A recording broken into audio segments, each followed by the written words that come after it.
Hello बच्चों, आज basic knowledge की क्लास में मैं मैथ विषय से यानी कि मैथ्स के सब्जेक्ट से आपको दो प्रकार के नंबर जो कि आपको जानना चाहिए और अच्छे से आज मैं आपको इस नंबर के बारे में बताऊंगी। और ये नंबर है इवन नंबर और ऑड नंबर। बच्चों, इवन नंबर को हम लोग हिंदी में सम संख्या कहते हैं और ऑड नंबर को विषम संख्या कहते हैं। चलिए इसके बारे में और थोड़ा सा विस्तार से बता देती हूँ। सम संख्याएं यानी कि इवन नंबर हम लोग किसे कहते हैं? जो संख्या 2 से विभाजित हो सकती है और शेष 0 रह जाता है, यानी कि जिस संख्या को हम लोग 2 से डिवाइड कर सकते हैं, यानी कि 2 से विभाजित कर सकते हैं और जिसका शेष यानी कि अंत में 0 रह जाता है, उसे हम लोग इवन नंबर बोलते हैं।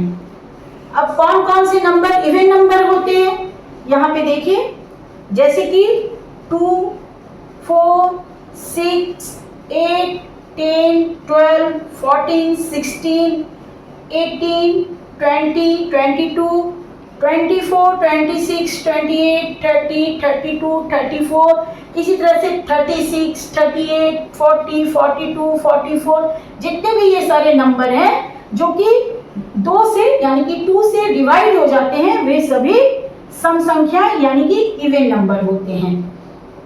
अब है ऑड नंबर यानी कि विषम संख्या। चलिए मैं इसके बारे में आपको आगे बताती हूँ। अब है बच्चों विषम संख्याएं यानी कि ऑड नंबर। इसकी परिभाषा मैं थोड़ी सी दे रही हूँ।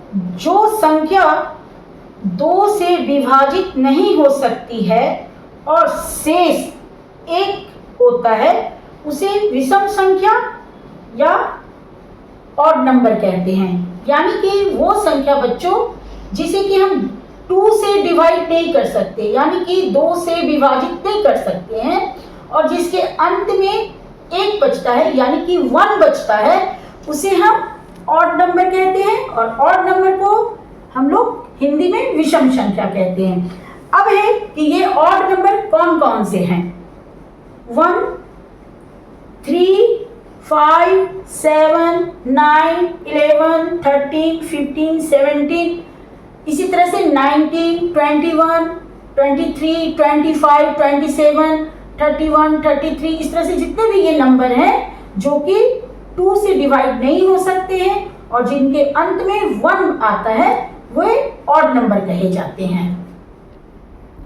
तो बच्चों, आज के क्लास में आपने बेसिक नॉलेज में मैथ सब्जेक्ट से आपने इवन नंबर और ऑड नंबर के बारे में बहुत अच्छे से पढ़ाई की और मुझे उम्मीद है कि आपको ये बहुत अच्छे से समझ में भी आ गया होगा। तो नेक्स्ट क्लास में मैं फिर मिलूंगी बेसिक नॉलेज के किसी नए टॉपिक के साथ। तब तक के लिए बाय बाय बच्चों।